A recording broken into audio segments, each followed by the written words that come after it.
পরশুদিন বলছে, বাবা আমার একটা বোরকা কিনে দাও।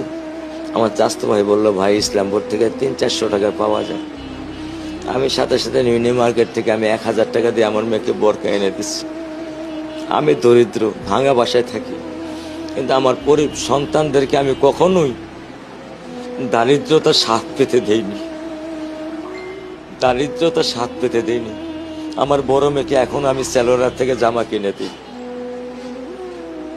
আমার স্যান্ডেলটা দেখেন 3 বছর পুরাতন ছেঁড়া, কিন্তু আমি আমার স্যান্ডেলটা পাল্টাই না, সেলাই করে নেই। কিন্তু আমার বাচ্চাদেরকে আমি কষ্ট পেতে দেই না। শুধু একবার বলছে, বাবা লেচে খাবো। আমি 1 মিনিটও দেরি করিনি, 1 মিনিটও আমি দেরি করিনি। ও আমার একটা হৃৎপিণ্ড, সেটাই আল্লাহ নিয়ে গেছে। আলহামদুলিল্লাহ, শুকরিয়া, আল্লাহ দিছে, আল্লাহ নিয়ে গেছে। আমার কোনো কষ্ট নেই। আমি তো চাইলে পারতাম না। অনেক দম্পতি আছে যাদের সন্তান নেই, আল্লাহ দিছে, আল্লাহ নিয়ে গেছে। আমি আলহামদুলিল্লাহ করি আল্লাহ গেছে।